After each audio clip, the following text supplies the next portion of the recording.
Wanted to ask you about Evander Kane. Obviously, I mean, he just said, I've gone 5 games without scoring before. Obviously, he'd like to be doing a little bit more. What have you seen in his game, and how important will he be, maybe in particular right now with Connor out? Well, I think he's important all the time.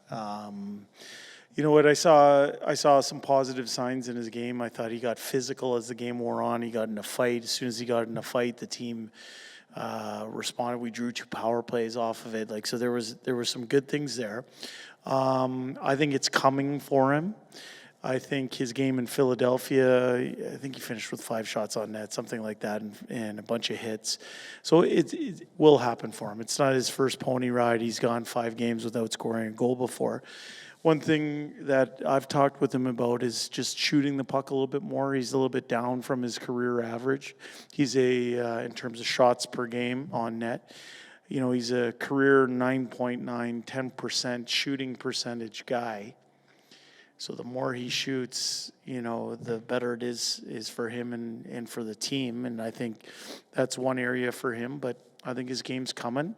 It hasn't gone perfectly in the 5 games, but that's no different than anybody else on our team. He did an interview at intermission last game, and he said, I didn't play much in the period, so I thought I'd go out and get in a scrap and sit in the box. Some view that as a guy complaining about ice time. I don't necessarily, but how do you... I see that as a positive. I saw somebody that was frustrated with the way the first 2 periods went in terms of the amount of penalties taken. If you look at that first 2 periods, I think both teams took five penalties each that led to power play. So that's 20 out of the 40 minutes. As soon as you scrape off half of the available game in terms of rhythm and stuff, you're not getting into a rhythm. So like I said, I saw some positives in his game as the game wore on. As I said, he got physical, he got in a fight. I thought the team responded to some good things, and I don't see that as a negative at all. I see it as someone who's passionate and wants to get into a rhythm and wants to play. Jay, what have you seen from Connor Brown trying to come back from this injury, trying to find his way here? Yeah, you know what? He's probably where, maybe he didn't expect personally in terms of his production or whatnot. But when you come off the injury that he came off, this is not atypical. It usually takes you a little while to get up and running, to feel like your normal self, to have the game slow down for you a little bit after you've missed 11 months or so. I think one of the things the coaching staff did with him right off the bat was message to him that we're going to be patient. We're willing to be patient. We're patient with him and with his game and with production, all that kind of stuff. But the most important thing is for him to be patient with himself, that it doesn't all have to happen right away. And there's different ways to help a team win as you're going through that process.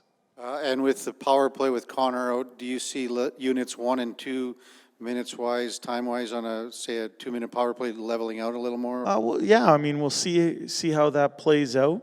I think last game, first power play of the game, we started what many would consider as our second unit. We started them. They had the first 30, 35 seconds, then the other unit went out and scored. I think we'll see how it plays out. We have the ability to ice a really, really dangerous group with both units. Jay, just with Connor, I guess it's at a week to 2 weeks. Does that mean that the Heritage Classic is off the table, or is that something you guys gonna? I've learned when it comes to Connor, nothing's off the table. And you know what? I think the way I took the news yesterday, I tried to kind of hint towards it after the game. We think it's something a little bit more muscular than anything. Sometimes that just takes time. That's good news. I take that as good news, and I take that time frame that was put out there yesterday as good news. We'll see how he does. He's just got to get healthy here. And just talking to him, what are his spirits like? How's he kind of feeling? He's probably frustrated with everything, but it could always be worse, right? Well, I think there's 2 things. One, he views it from himself and the injury towards himself. But the other thing is he views it as the captain of this team and how this could be a really important positive inflection point for our group.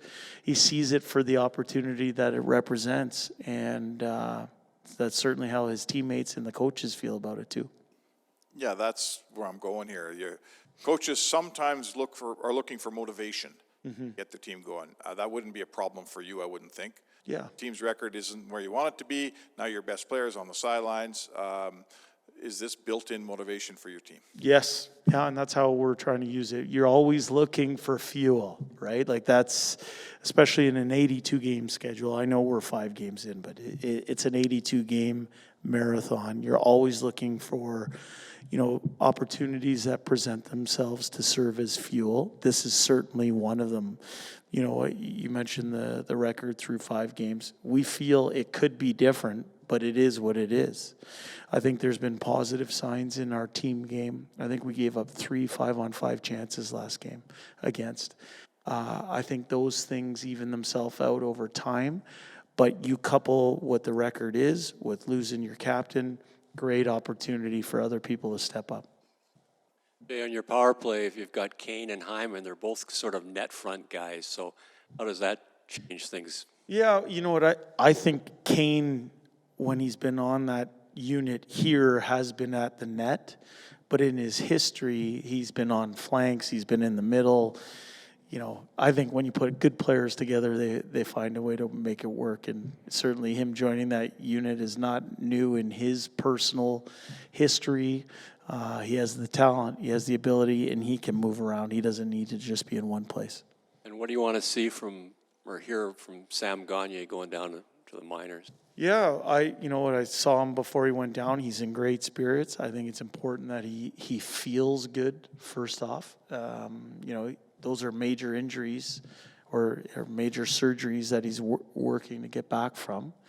So I want him feeling good and feeling healthy. I want him to play a lot of minutes to see where his game's at. And then he sat through a training camp here. He sat in every meeting. He knows what we're aspiring to look like, what we're endeavoring to play like. And it's his job to go down there and see where he's at in that context. One more. I know Ryan McLeod didn't play any exhibition games, but what do you want to see from him that you haven't seen in the regular season so he's a little more effective? Yeah, well, I want to see a little bit better numbers in the face-off circle. I want to see more shots, more shot attempts, more following his shot to the blue paint. I think him having his nose over the puck around the blue paint is where he's had the majority of his success. I don't think, and we're getting a lesson in that through the first part of our year, I don't think missing training camp for anybody is a great thing. It's not a great thing. Now, we had no choice in the matter because he's recovering from an injury. But what that does mean is that the reps you get in exhibition, the reps you get every day in the grind of a training camp aren't there. So that foundation isn't there. So you find yourself playing catch up.